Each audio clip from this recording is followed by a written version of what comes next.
مسجد أودوسي سورة الصافات كي آيات نمبر سامة تربتك. أعوذ بالله من الشيطان الرجيم. بسم الله الرحمن الرحيم. إن هذا لهو البلاء المبين وفديناه بذبح عظيم وتركنا عليه في الآخرين سلام على إبراهيم كذلك نجزي المحسنين إنه من عبادنا المؤمنين وبشرناه بإسحاق نبيا من الصالحين وباركنا عليه وعلى إسحاق ومن ذريتها محسن وظالم لنفسه ومن ذريتهما محسن وظالم لنفسه مبين ولقد مننا على موسى وهارون ونجيناهما وقومهما من الكرب العظيم ونصرناهم فكانوا هم الغالبين وآتيناهما الكتاب المستبين.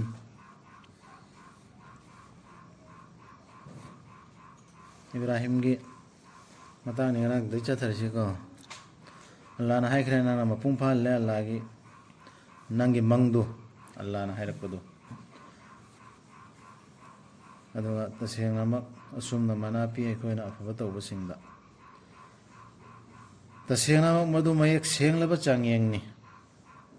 إبراهيم دو تو كيبا چانگينگ دو كلمة بسانگينگ ني جاهد بيثيبي دا أدو مانا كنا ويا مدو تبديها أدوغا ꯊꯥꯗꯣꯛ ꯄꯤꯈꯤ ꯃꯥꯕꯨ ꯑꯆꯧꯕ ꯀꯨꯔꯕꯥꯅꯤ ꯑꯃꯅ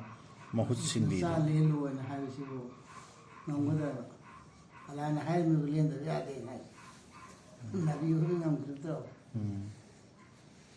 ꯂꯦꯟꯅꯒꯦꯅ ꯇꯌꯥꯔ ꯇꯧꯈꯤꯕ ꯑꯗꯨꯒ ꯑꯩꯈꯣꯏꯅ ꯊꯝꯕꯤꯈꯤ ꯃꯥꯒꯤ ꯃꯊꯛꯇ ꯇꯨꯡꯒꯤ ꯃꯤꯔꯣꯜꯁꯤꯡꯅ ꯅꯤꯡꯊꯤꯖꯅ ꯁꯣꯟꯅꯕꯤꯕ ꯑꯗꯨꯝ ꯀꯨꯔꯕꯥꯅꯤꯁꯤ ꯏꯕ꯭ꯔꯥꯍꯤꯝꯒꯤ ꯁꯨꯟꯅꯠꯅꯦꯕ ꯑꯗꯨꯝ ꯅꯤꯡꯁꯤꯡꯗ ꯂꯩꯈ꯭ꯔꯕꯅꯦꯕ sini sunnat nabi singna pangthokpa sunnat chatharakpa hana dai sum chatharakpa sunnat hairisi sumbasin namaz roza qurbani haj hana dai chatharakpa sunnat se nabi dam kan ningsing aga ibrahim na mai tawki nuna mai tawki khoi pegambar nu sodu pangthok torum sine ba sunnat chatharakpa hairisi haina leng ba yadra होंदोपा याद रख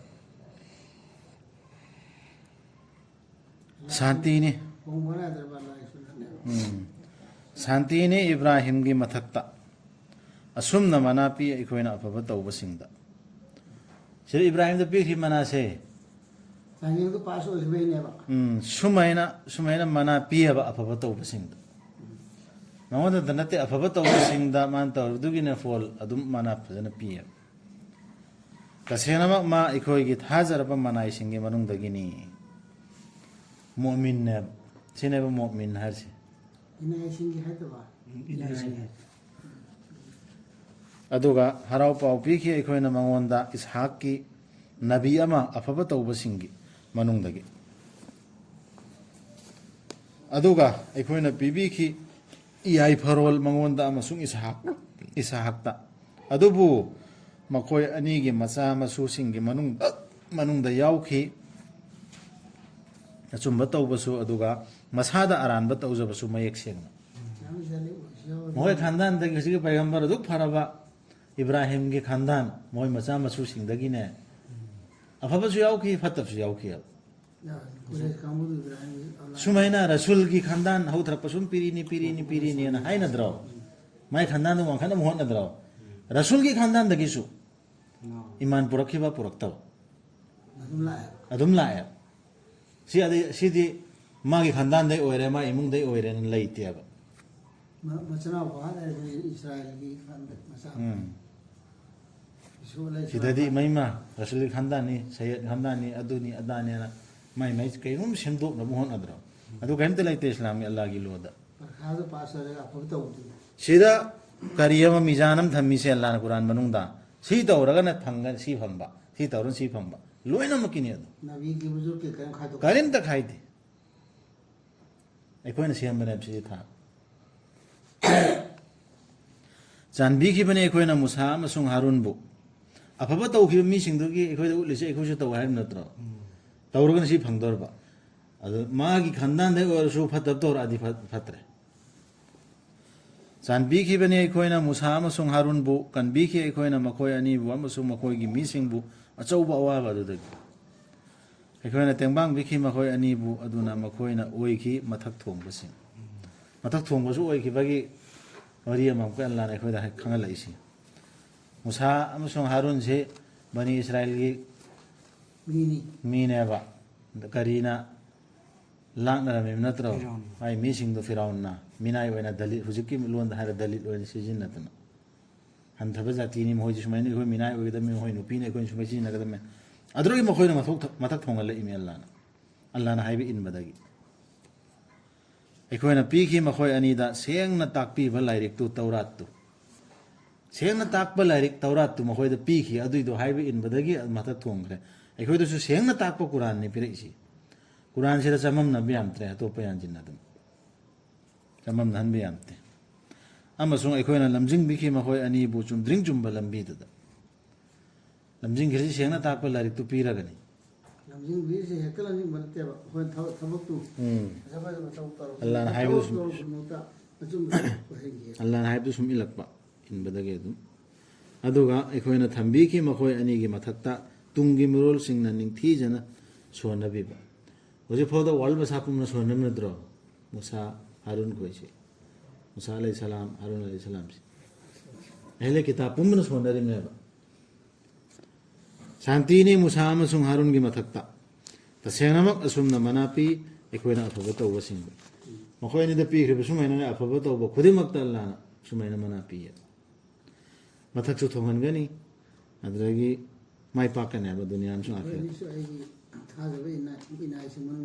ꯇꯁꯦꯡꯅꯃꯛ ꯃꯈꯣꯏ ꯑꯅꯤꯃꯛ ꯑꯩꯈꯣꯏꯒꯤ ꯊꯥꯖꯕ ꯏꯅꯥꯏꯁꯤꯡꯒꯤ ꯃꯅꯨꯡꯗꯒꯤꯅꯤ ꯑꯗꯨꯒ ꯇꯁꯦꯡꯅꯃꯛ ꯏꯂꯤꯌꯥꯁꯁꯨ ꯄꯧꯕꯁꯤꯡꯒꯤ ꯃꯅꯨꯡꯗꯒꯤꯅꯤ ꯃꯥꯅ ꯍꯥꯏꯈꯤꯕꯗ ꯃꯥꯒꯤ ꯃꯤꯁꯤꯡꯗ ꯅꯈꯣꯏ ꯑꯜꯂꯥꯍꯕꯨ ꯀꯤꯔꯣꯏꯗ꯭ꯔꯥ ꯁꯤ ꯅꯤꯡꯁꯤꯡꯍꯜꯂꯛꯏꯁꯦ ꯑꯜꯂꯥꯍꯅ ꯑꯩꯈꯣꯏꯉꯣꯟꯗ ꯁꯤ ꯈꯟꯊꯒꯗꯕꯅꯤ ꯅꯈꯣꯏꯅ ꯀꯧꯕ꯭ꯔꯥ ꯕꯜꯕꯨ ꯍꯥꯏꯔꯤꯕ꯭ꯔꯥ ꯁꯤ ꯕꯥꯜꯕꯨ ꯑꯃꯁꯨꯡ ꯊꯥꯗꯣꯛꯄ꯭ꯔꯥ ꯂꯩꯁꯦꯝꯕꯁꯤꯡꯒꯤ ꯈ꯭ꯋꯥꯏꯗꯒꯤ ꯑꯐꯕꯗꯨ ꯑꯜꯂꯥꯍꯕꯨ ꯊꯥꯗꯣꯛꯄ꯭ꯔꯥ ꯑꯜꯂꯥꯍꯗꯨ ꯅꯈꯣꯏꯒꯤ ꯔꯕ ꯑꯃꯁꯨꯡ ꯅꯈꯣꯏꯒꯤ ꯊꯥꯏꯅꯒꯤ ꯅꯄꯥꯁꯤꯡꯒꯤ ꯔꯕꯇꯨ ꯑꯗꯨ ꯊꯥꯗꯣꯛꯄ꯭ꯔꯥ ꯑꯗꯨꯒ ꯕꯥꯜꯗꯨ ꯀꯧꯕ꯭ꯔꯥ ꯑꯗꯨꯕꯨ ꯌꯥꯈꯤꯗꯦ ꯃꯈꯣꯏꯅ ꯃꯥꯕꯨ ꯑꯗꯨꯅ ꯃꯈꯣꯏꯗꯨ ꯄꯨꯊꯣꯔꯛꯀꯗꯕꯁꯤꯡꯅꯤ ꯗꯟꯗꯤꯒꯤꯗꯃꯛ ꯄꯩꯒꯝꯕꯔꯅ ꯍꯥꯏꯕꯗꯨ ꯌꯥꯈꯤꯗꯕꯒꯤ ꯃꯈꯣꯏ ꯄꯨꯊꯣꯔꯛꯀꯗꯕꯁꯤꯡ ꯑꯣꯏꯈ꯭ꯔꯦ ꯈꯟꯒꯠꯄꯤꯔꯕ ꯑꯜꯂꯥꯍꯒꯤ ꯃꯅꯥꯏꯁꯤꯡꯗꯨ ꯅꯠꯇꯅ ꯃꯥꯏ ꯃꯅꯨꯡꯗꯁꯨ ꯃꯥꯏ ꯀꯣꯝꯒꯤ ꯃꯅꯨꯡꯗꯁꯨ ꯌꯥꯎꯔꯝꯒꯅꯤꯗꯅ ꯑꯗꯨꯒ ꯑꯩꯈꯣꯏꯅ ꯊꯝꯕꯤꯈꯤ ꯃꯥꯒꯤ ꯃꯊꯛꯇ ꯇꯨꯡꯒꯤ ꯃꯤꯔꯣꯜꯁꯤꯡꯅ ꯅꯤꯡꯊꯤꯖꯅ ꯁꯣꯟꯅꯕꯤꯕ ꯕꯥꯜꯁꯤ ꯃꯈꯣꯏ ꯕꯨꯖꯨꯔꯛ ꯑꯃꯒꯤ ꯃꯨꯔꯇꯤꯅꯦꯕ ꯕꯥꯜꯁꯤ ꯂꯥꯠꯇꯅꯒ ꯕꯥꯜꯗꯅꯤꯒ ꯇꯣꯛꯑꯔꯗꯅ ꯍꯣꯏ ꯂꯥꯠꯇꯅ ꯂꯣꯏꯅ ꯁꯦꯝꯃꯤꯅꯤ ꯁꯦꯝꯕꯔꯣꯝꯁꯤ ꯂꯣꯏ ꯇꯧꯔꯤꯕ ꯑꯜꯂꯥꯍꯗꯨ ꯕꯥꯜꯁꯤ ꯊꯥꯗꯣꯛꯑꯔꯒ ꯕꯥꯜꯗ ꯀꯧꯗꯅ ꯁꯨꯝ ꯗꯨઆ ꯇꯧꯗꯅ ꯃꯉꯣꯟꯗ ꯂꯩꯔꯗ꯭ꯔꯥ ꯍꯥꯏꯅ ꯍꯥꯏꯕꯅꯦꯕ ꯑꯗꯨꯗꯅꯤ ꯃꯈꯣꯏꯅ ꯌꯥꯈꯤꯗ꯭ꯔꯤꯕꯗꯣ ꯍꯥꯏꯅ ꯑꯗꯨ ꯌꯥꯈꯤꯕꯗꯒꯤ ꯃꯈꯣꯏꯁꯨ ꯍꯌꯦꯡ ꯀꯌꯥꯃ ꯀꯤꯂꯣꯃꯤꯇꯔ ꯄꯨꯈꯠꯂꯛꯀꯗꯧꯔꯤꯕ ꯑꯗꯨꯕꯨ ꯏꯜꯂꯥ ꯏꯕꯥꯗꯜꯂꯥꯍꯤ ꯃꯨꯈꯂꯤꯁꯤꯟ ꯑꯗꯨꯒ ꯃꯈꯣꯏ ꯊꯝꯕꯤꯈꯤ ꯃꯥꯒꯤ ꯃꯊꯛꯇ ꯇꯨꯡꯒꯤ ꯃꯤꯔꯣꯜꯁꯤꯡꯅ ꯅꯤꯡꯊꯤꯖꯅ ꯁꯣꯟꯅꯕꯤꯕ ꯁꯥꯟꯇꯤꯅꯤ ꯏꯂꯤꯌꯥꯁꯤꯟꯒꯤ ꯃꯊꯛꯇ ꯇꯁꯦꯡꯅ ꯏꯂꯤꯌꯥꯁꯤꯟꯒ ꯏꯂꯤꯌꯥꯁꯀ ꯆꯞ ꯃꯥꯟꯅꯩꯀꯣ ꯏꯂꯤꯌꯥꯁꯤꯟꯁꯨ ꯀꯧꯏ ꯏꯂꯤꯌꯥꯁꯁꯨ ꯀꯧꯏ ꯏꯂꯤꯌꯥꯁ ꯃꯌꯥꯝ ꯑꯃ ꯂꯩꯕꯒꯤ ꯋꯥ ꯅꯠꯇꯦꯀꯣ ꯑꯧꯂꯤꯌꯥ ꯀꯔꯤ ꯅꯤꯖꯥꯃꯨꯗꯤꯟ ꯑꯧꯂꯤꯌꯥ ꯍꯥꯏꯗ꯭ꯔꯣ ꯋꯥꯂꯤꯒꯤ ꯄꯨꯔꯤꯌꯜꯗꯣ ꯍꯥꯏ ꯏꯂꯤꯌꯥꯁ ꯃꯤ ꯑꯃꯈꯛꯇ ꯑꯣꯏꯕ ꯋꯥꯅꯤ ꯏꯂꯤꯌꯥꯁ ꯃꯌꯥꯝ ꯑꯃ ꯑꯣꯏꯕꯒꯤ ꯄꯥꯡꯒꯜꯗꯨ ꯃꯉꯣꯟꯗ ꯂꯩꯌꯦꯕ ꯑꯗꯨꯅ ꯏꯂꯤꯌꯥꯁ ꯍꯥꯏꯕꯒꯤ ꯋꯥꯅꯤ ꯑꯗꯨꯃꯥꯏꯅ ꯑꯧꯂꯤꯌꯥꯁꯤ ꯋꯥꯂꯤꯒꯤ ꯄꯨꯔꯤꯌꯜꯅꯤꯗꯅ ꯑꯗꯨ ꯑꯧꯂꯤꯌꯥ ꯅꯤꯖꯥꯃꯨꯗꯤꯟ ꯑꯧꯂꯤꯌꯥ ꯍꯥꯏꯁꯤ ꯋꯥꯂꯤ ꯑꯝꯇꯒꯤ ꯅꯠꯇꯦ ꯃꯊꯟꯇ ꯋꯥꯂꯤ ꯃꯌꯥꯝ ꯄꯥꯏꯔꯤꯕ ꯍꯥꯏ ꯁꯛꯇꯤ ꯂꯩꯕ ꯁꯥꯟꯇꯤꯅꯤ ꯏꯂꯤꯌꯥꯁꯤꯟꯒꯤ ꯃꯊꯛꯇ ꯇꯁꯦꯡꯅꯃꯛ ꯑꯁꯨꯝꯅ ꯃꯅꯥ ꯄꯤ ꯑꯩꯈꯣꯏꯅ ꯑꯐꯕ ꯇꯧꯕꯁꯤꯡꯗ ꯏꯂꯤꯌꯥꯁꯤꯟ ꯍꯥꯏꯌꯣ तसेनमक असुमना मनापी अखोइना अफबा तौबसिंगदा तसेनमक मा अखोइगी थाजरबा इनाइसिंगी मनुंगदगिनी अदुगा तसेनमक लूटसु पाउबुबसिंगी मनुंगदगिनी लियो अखोइना कनबिखिबदुमा अमसुंग मागी इमुंग मनुंगबु पुलप पुन्ना हारुन हनुरबी नुपी अमा नत्तना तुंगदा लै थौबसिंगी मनुंगदगी हनुरबी नुपी इमैमा हलागा एंगेना वरी लीद्रो अखोइदा जा मान हलकपादा नुपी अमा हिंगदा लेरमेना कराई देनो खंगदे सिरदी लै थौरबी नुपी दु माई नुपीनी सुहान कप नहीं नंग इसिंग दुबो लोय हो नूने से लूट किसु नु किसु अनि मकनी तिदान लूट के नेबा तेना लूट की हरसी इसिंग चावले हो खंगो इसिंग चावले हो खंगो ने लोगों ने कतले कोई न ले के सिंग में ताई खराई खराई अफबा मीने थागत इमे अदुगी तुंगदा अखोइना मांगहन की अतोपसिंगदु अदुमेना मीसे अखोइना लाइसेम द मोहनमने पैगंबर ओइरो बुजुर्ग ओइरो अमा ओइरो अदगी हुजिक्ति नबी की पारी पूरी नबी की खानदान हौरफम अदुगी खानदान ने ये अदुगी खानदान ने खानदान दुना करी ओइदो चौबने ने सिदा तौरिदने जानूबी अमा खाना तना जानूबी से कनानो लूट के नुपी अदुगी तुंगदा नुगिना मचा सुनिदना नुपी रे का मखबा ममांगदा अतोपा हाय अदुगी तुंगदा अखोइना मांगहन की अतोपसिंगदु तसेनमक नखोइना समदुना चलिबनी मखोइबु मखोइना लेरम मफमदु अयुक अमसु हिंगदा अदु फाउबदा नखोइ खनथरोय हाइरिब्रा अदु उरा फाउदन खोइ खनथरोय हाइरिब्रा अल्लाहना हाइरसि याबदुरिब्रा नखोइ सामने चलिबो मफमने तसेनमक यूनुसु पाउबुबसिंगी मनुंगदगिनी लियो माना चेनखिबदु मपोट हापलबा हिजाव अमदा माना लाइबक येंगलबा माना लाइबक येंगलबा याखी येंगनबा याखी अदुबु मा ओइखी लंगथोक पिरमलबा सिंगी मनुंगदगी चिथि खेला तरुवा सा हमा लोटरी तौफी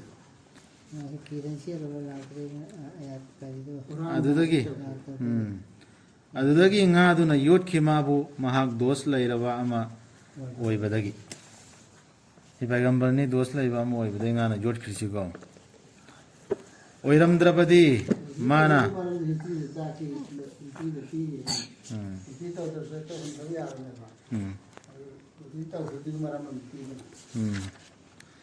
ओइरमद्रबदी माना अल्लाह की मतिक मंगाल सक सोनजबसिंगी मनुंगदगी मा अम्मा मा लैरमगदबनी मदुगी मबुक मनुंगदा मखोइबु अमुक हेंगतहनबिगदब नुमित अदु फाउ कप्तनी केबा अल्लाह तोबा तौकेबा अदु दुनिमा मपुगी सोबा हासि अदु सोरमदे कयामत भवंगा की साइ मंगु थमंगदनी अदुबु लंखत पिखिबनी अखोइना माबु अहांग समुद्र खोंबांदा मसा नाना नाना मसादो अनाबो अइना मनुंग लैरोन पानी लैरोगी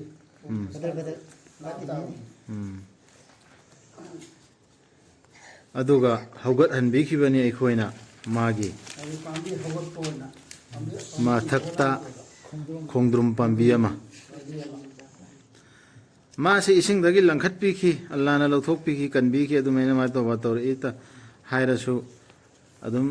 याद्रो अदर वही से लोइना कुरान की खन थबम दरकार ले यार वही को दिम मसा नाना नाना लंखल ए हाइरसि ना द भौंते ब इसिंग द लै रोमा कोइना ह ना भौबत नाइ ने सु खुंदुमसी मंगल की बार बोय अल्लाह ने सुत उठिना मंगल कंखल बाबा खुंदुमसी के बेतरो और माय दु बरकर अल्लाह ने पी बने की होती है तो सु खुंदुमसी पर तो अल्लाह हापने वाली खुंदुमसी काने खल ताउ नहीं ꯑꯗꯨꯒ ꯊꯥꯈꯤ ꯑꯩꯈꯣꯏꯅ ꯃꯥꯕꯨ ꯃꯤ 100,000ꯗ ꯅꯠꯇ꯭ꯔꯒ ꯃꯗꯨꯗꯒꯤ ꯍꯦꯟꯕꯗ ꯂꯥꯛ ꯑꯃ ꯂꯥꯛ ꯍꯥꯏꯕ ꯋꯥꯍꯩꯁꯦ ꯑꯥꯔꯕꯤꯗ ꯂꯩꯇꯦꯕ ꯃꯤꯌꯥꯇꯤ ꯑꯜꯐꯥꯔꯁꯤ ꯅꯦꯠ ꯍꯥꯏꯕ ꯋꯥꯍꯩꯁꯦ 1,000 ꯐꯥꯎꯗ ꯂꯩ 1,000 ꯍꯥꯏꯕ ꯋꯥꯔꯗꯁꯦ ꯁꯤꯁꯤꯗ ꯑꯜꯐꯁꯤꯗ ꯂꯩꯌꯦꯕ ꯑꯥꯔꯕꯤ ꯂꯣꯟꯁꯤꯗ ꯍꯧꯖꯤꯛ ꯀꯣꯟꯅ ꯁꯤꯖꯤꯟꯅꯕꯗ ꯏꯪꯂꯤꯁ ꯌꯥꯟꯁꯤꯟꯅ ꯁꯤꯖꯤꯟꯅꯕꯩ ꯋꯥꯅꯦꯕ ꯃꯤꯂꯤꯌꯟ ꯍꯥꯏꯔꯛꯏ ꯑꯗꯣ ꯑꯜꯐꯁ ꯍꯥꯏꯅꯦꯕ ꯑꯜꯐꯁꯤ ꯃꯌꯥꯝ ꯊꯤꯖꯤꯜꯂꯒ ꯍꯥꯏꯒꯅꯦꯕ ꯀꯔꯣꯔ ꯄꯇꯤ ꯀꯔꯣꯔ 100,000 1,200 ꯍꯥꯏ ꯑꯁꯨꯃꯥꯏꯅ ꯍꯥꯏ ꯈ꯭ꯋꯥꯏꯗꯒꯤ ꯆꯥꯎꯕ ꯃꯁꯤꯡꯗꯤ 1,000ꯅꯦ ꯋꯥꯍꯩ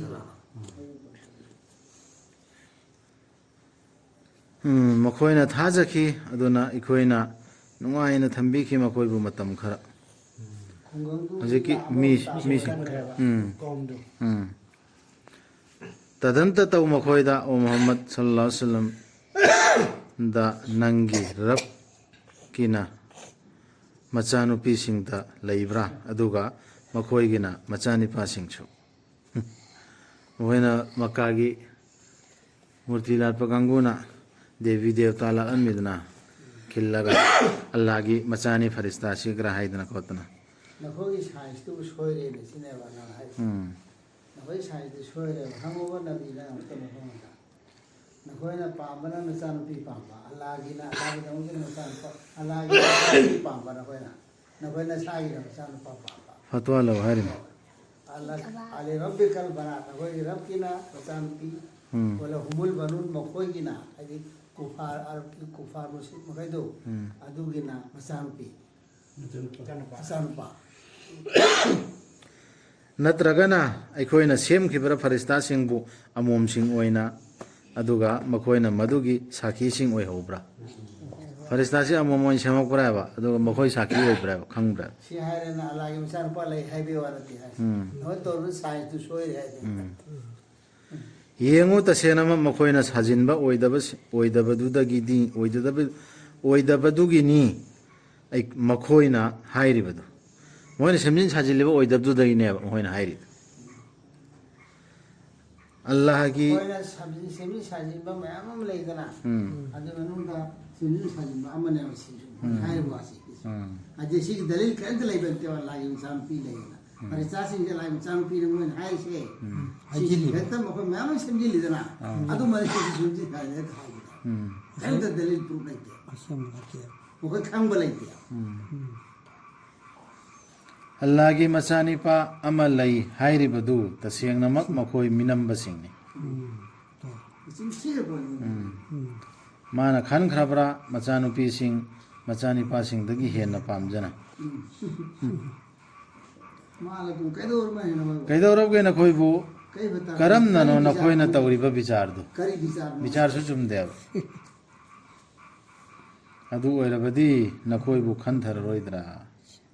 ꯅꯠꯇ꯭ꯔꯒꯅ ꯂꯩꯕ꯭ꯔꯥ ꯅꯈꯣꯏꯒꯤ ꯃꯌꯦꯛ ꯁꯦꯡꯂꯕ ꯗꯂꯤꯜ ꯑꯃ ꯑꯗꯨꯝꯅ ꯍꯥꯏꯕꯒꯤ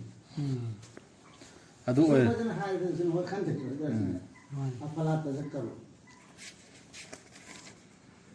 ꯑꯣꯏꯔꯕꯗꯤ ꯄꯨꯊꯣꯔꯛꯎ ꯅꯈꯣꯏꯒꯤ ꯂꯥꯏꯔꯤꯛꯇꯨ ꯅꯈꯣꯏꯅ ꯑꯆꯨꯝꯕ ꯉꯥꯡꯕꯁꯤꯡ ꯑꯣꯏꯔꯕꯗꯤ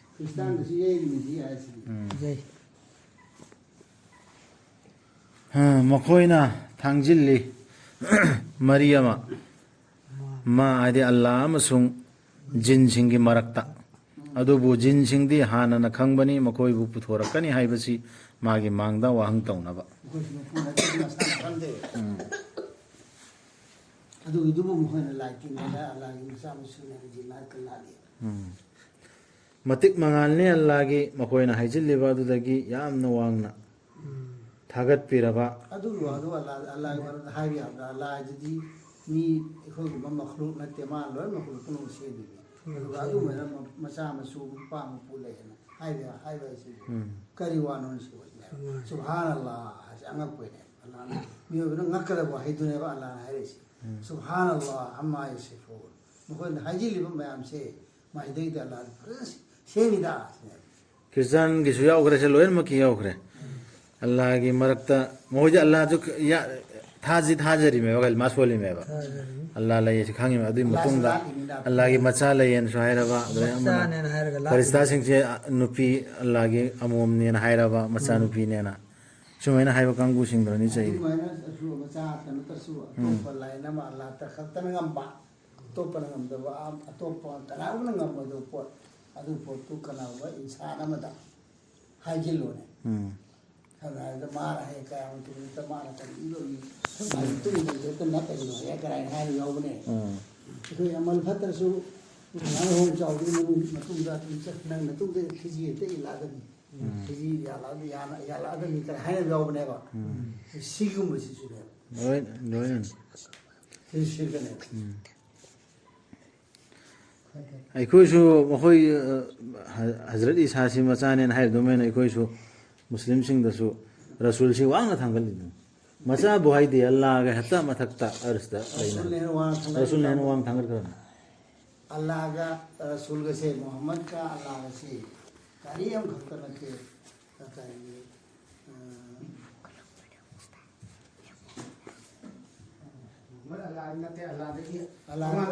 मोहम्मद से अल्लाह अल्लाह दिनते तो अल्लाह दि तो गांचुनते अल्लाह से जुदा तो नहीं है नूरने बो हाइबो मो हाइरिमिदा अल्लाह की नूर है खंगत पिरबा अल्लाह की मनाई सिंधु नत्तना अदुगा लाना चतेबा अदुगा तसेनामक नखोय अमसुंग नखोयना लाटलिबा सिंधुना नखोयना ngamloi चिंगथोखिबा kana amattabu अल्लाहदगी अल्लाहदे चिंगथोखिम ngamoy माइकोल दुदा मसाबु साथेक हनगदबा महाक्तु नत्तना लाना चतना हमको तो आता है तसेना अदुना तसेनामक नखोय अमसुंग नखोयना लाटलिबा सिंधुना नते फरिश्ता सिंहना हाय कान खरे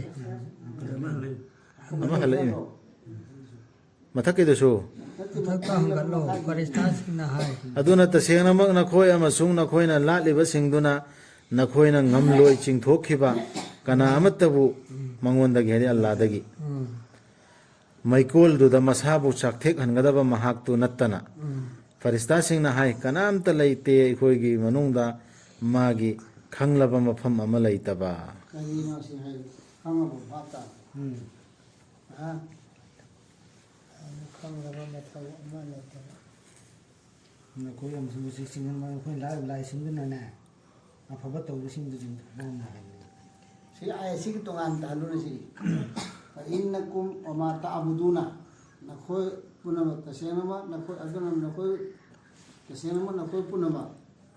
वमा ताबुदूना अदु नखोय लाइ पुनमा तु aduna so सिलवरे जाहिर सिलवरे बा अंदर स्तु तौरे सी परमात्मा मन जावरे कई इब्रा में भी करता है ide अंतुम नहोय नहोय nakhoina ngamloi कोई दा chingthokhiba alaihi bifa tinin चिंतो की वो पर तुम्हारे ये मामूद अल्लाह से किसी को फेर नहीं सकते मन तो नहीं हुआ अल्लाह दे के लाथो मंगम होए कना गोमी अमतना मगर सिर्फ उसको जो दोजख की भड़कती हुई आग में झुलसने वाला है जैसे तारक दमी खतो अदु खतन अदु होगी ना मेरे आते नाम तंगम होए जिन सिंदुर चिंगो बंगमसु अदु कंगम तारक दम सिंदो अदु सिंदो बंगमने अदु तवा लागे ने बंदा म फेदो अदु नम yam khan thabe aba ya quran da allah na haibdu indna chali mi singdu सब जुमले लेके सिंह को चिंगो chingma moy किदो सेतरम farista singna hai kanamta leite khoigi manungda magi khanglaba mafam ama leitaba hana khanglaba mathau ama leitaba tasenamak aikhoidi pareng lepasingni laining laison gidama si faristan hairim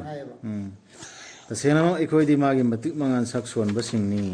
सान है अदु अदु मैं मसान है जी को मैं अल्लाह की मसान की ला ले aduga सी अदीलु ꯊꯥꯖꯗꯕꯁꯤꯡꯅ ꯍꯦꯛ ꯍꯦꯛ ꯍꯥꯏꯈꯤ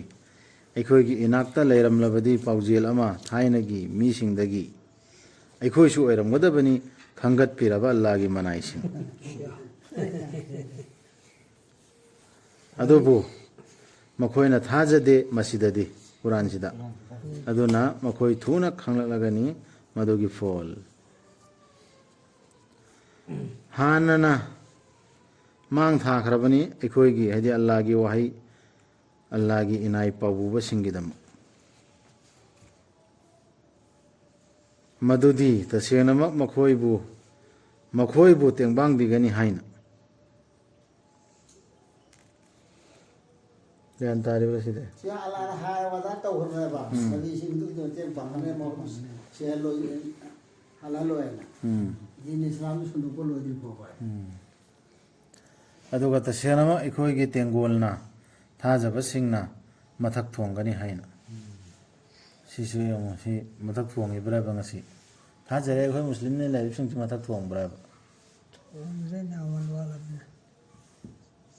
ꯑꯗꯨꯅ ꯑꯣ ꯃꯨꯍꯝꯃꯗ ꯁꯜꯂꯜꯂꯥꯍꯨ ꯑꯂꯩꯍꯤ ꯋꯁꯜꯂꯝ ꯑꯣꯟꯊꯣꯛꯇꯨꯅ ꯂꯩꯔꯣ ꯃꯈꯣꯏꯗꯒꯤ ꯃꯇꯝ ꯈꯔ ꯌꯦꯠꯅꯔꯨꯅꯣꯕ ꯑꯗꯨꯒ ꯌꯦꯡꯉꯨ ꯀꯔꯤ ꯊꯣꯛꯂꯒꯗꯧꯔꯤꯕ ꯍꯥꯏꯕꯗꯨ ꯃꯈꯣꯏꯁꯨ ꯎꯖꯔꯒꯅꯤ ꯏꯀꯨꯏ ꯀꯨꯏꯗꯅ ꯑꯗꯨ ꯑꯣꯏꯔꯕꯗꯤ ꯑꯩꯈꯣꯏꯒꯤ ꯗꯟꯗꯤꯗꯨꯔ ꯃꯈꯣꯏꯅ ꯊꯨꯖꯤꯜꯍꯟꯅꯤꯡꯂꯤꯕꯗꯨ ꯑꯗꯨꯕꯨ ꯃꯗꯨꯅ ꯀꯨꯝꯊꯔꯛꯄ ꯃꯇꯝꯗꯗꯤ ꯃꯈꯣꯏꯒꯤ ꯁꯨꯃꯥꯡꯗ ꯐꯠꯈꯤꯗ꯭ꯔꯕꯅꯤꯗ ꯑꯌꯨꯛꯇꯨ ꯄꯥꯎꯃꯦꯟꯈ꯭ꯔꯕꯁꯤꯡꯒꯤ ꯃꯊꯛꯇ ꯄꯥꯎ ꯌꯧꯈ꯭ꯔꯕ ꯑꯌꯥꯠ ꯌꯧꯈ꯭ꯔꯕ ꯈꯪꯗꯕ ꯀꯂꯃꯥꯀꯔ ꯁꯣꯟꯈ꯭ꯔꯕ ꯀꯥꯡꯕꯨꯗꯨ ꯑꯗꯨꯒ ꯌꯥꯗꯕ ꯀꯥꯡꯕꯨꯗꯨ ꯑꯗꯨꯅ ꯑꯣꯟꯊꯣꯛꯇꯨꯅ ꯂꯩꯔꯣ ꯃꯈꯣꯏꯗꯒꯤ ꯃꯇꯝ ಖꯔ ꯑꯗꯨꯒ ꯌꯦꯡꯉꯨ ꯀꯔꯤ ꯊꯣꯛꯂꯒꯗꯧꯔꯤꯕ ꯍꯥꯏꯕꯗꯨ ꯃꯃꯥꯡꯒꯤꯗꯨ ꯄꯜꯂꯒꯅꯤ ꯃꯈꯣꯏꯁꯨ ꯎꯖꯔꯒꯅꯤ ꯏꯀꯨꯏ ꯀꯨꯏꯗꯅ ꯀꯩꯝꯇ ꯉꯝꯈꯤꯗ꯭ꯔꯕꯅꯤ ꯌꯦꯟꯈꯤꯕ ꯃꯤꯁꯤꯡ ꯑꯁꯤ ꯃꯃꯥꯡꯒꯤ ꯀꯣꯝꯁꯤꯡꯗꯨ ꯁꯨꯃꯥꯡꯗ ꯁꯝꯅ ꯑꯖꯥꯕꯇ ꯂꯥꯛꯄꯗꯒꯤꯗꯤ ꯃꯣꯏꯁꯤꯡꯗꯨ ꯀꯞꯇꯅ ꯂꯥꯎꯗꯅ ꯆꯦꯜꯂꯛꯑꯦꯕ ꯑꯗꯨ ꯃꯇꯝꯗ ꯌꯥꯗ꯭ꯔꯦꯗꯅ ꯑꯗꯨꯒꯨꯝꯅ ꯃꯥꯡꯈꯤꯕꯅꯦꯕ ꯃꯈꯣꯏꯁꯤꯡꯗꯨ ꯑꯗꯨꯅ ꯅꯪ ꯃꯈꯣꯏꯗ ꯂꯩꯊꯣꯛꯑ ꯃꯈꯣꯏꯅ ꯍꯥꯏꯔꯤꯁꯤꯡ ꯌꯦꯟꯅꯔꯨꯔꯅꯨ ꯃꯇꯝ ꯈꯔ وأبصر فسوف يبصرون ꯑꯗꯨꯒ ꯌꯦꯡꯉꯨ ꯀꯔꯤ ꯊꯣꯛꯂꯒꯗꯧꯔꯤꯕ ꯍꯥꯏꯕꯗꯨ ꯃꯈꯣꯏꯁꯨ ꯎꯖꯔꯒꯅꯤ ꯏꯀꯨꯏ ꯀꯨꯏꯗꯅ ꯃꯇꯤꯛ ꯃꯉꯥꯜꯅꯤ ꯅꯪꯒꯤ ꯔꯕꯀꯤ ꯏꯖꯠꯀꯤ ꯔꯕꯇꯨꯒꯤ ꯃꯈꯣꯏꯅ ꯍꯩꯖꯤꯜꯂꯤꯕ ꯑꯗꯨꯗꯒꯤ ꯌꯥꯝꯅ ꯋꯥꯡꯅ ꯁꯥꯟꯇꯤꯅꯤ ꯄꯥꯎꯕꯨꯕꯁꯤꯡꯒꯤ ꯃꯊꯛꯇ ꯁꯂꯥꯝꯅꯦꯕ ꯊꯥꯒꯠꯂꯤꯕ ꯄꯨꯝꯅꯃꯛ ꯑꯜꯂꯥꯍꯕꯨꯅꯤ ꯇꯥꯏꯕꯪ ꯄꯨꯝꯅꯃꯛꯀꯤ ꯔꯕ صدق الله العظيم